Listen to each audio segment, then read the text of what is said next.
Plus de personnes se disent transgenres. C'est une situation qui entraîne un bon nombre de défis, surtout en région, notamment pour briser l'isolement et combler le manque de services spécifiques. C'est pourquoi l'organisme Transmauricie Centre du Québec a vu le jour. Et Catherine, ce qu'on remarque, c'est qu'on a deux régions et deux réalités.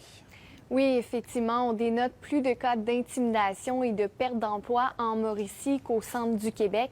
Également, en Mauricie, les jeunes commenceraient leur transition plus tôt, ce qui expliquerait en partie ces données, toujours selon l'organisme. Je vous invite à écouter ce que je vous ai préparé. Yeah. Good girl.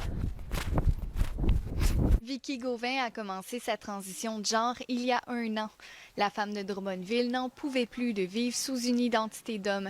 Elle a eu le déclic sur le retour d'un voyage en Floride. J'avais toujours ce moton-là à l'intérieur de moi qui me disait qu'il fallait que je fasse de quoi, je n'étais plus capable de vivre, de garder ça à l'intérieur, qu'il fallait que ça sorte. Puis c'est à ce moment-là que j'ai dit qu'aussitôt que j'arrive à Drummondville, bien, j'annonçais ça à ma conjointe.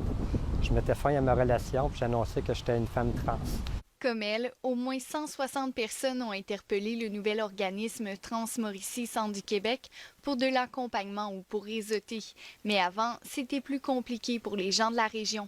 La difficulté première, je pense, puis c'est de là l'idée de fonder l'organisme, c'est au niveau des ressources. C'est qu'en région, il n'y en a pas de ressources. Tout ce qui existait, moi, quand j'ai fait la mienne, ma transition, c'était à Montréal. Depuis la création de l'organisme en février 2016, les ateliers hebdomadaires réunissent une vingtaine de personnes à Trois-Rivières et une quinzaine à Drummondville. Dans des groupes, c'est que c'est plus féminin que masculin, bien, je trouve ça plus agréable. Mais pas toujours facile d'affirmer sa transidentité. Depuis la fondation de l'organisme, une trentaine de cas d'intimidation ou de perte d'emploi ont été recensés, la plupart du côté nord du fleuve Saint-Laurent. Dénoter plus de gens qui vont faire affaire avec l'organisme, qui nous disent « bon, j'ai perdu mon emploi, je me suis fait intimider à l'école souvent ça va être dans les milieux scolaires, dans les milieux de travail. Donc, les gens perdent leur emploi facilement ici, plus que je vois au centre du Québec, malheureusement. Ce membre du conseil d'administration de Transmauricie Centre du Québec constate aussi la moins grande ouverture en Mauricie. Vous dire les raisons, l'ouverture au niveau des employeurs est pas très, c'est pas ouvert, pratiquement pas. Pour vous, c'est quoi les plus grands enjeux quand on est une personne transgenre en région? Je pense que c'est l'acceptation.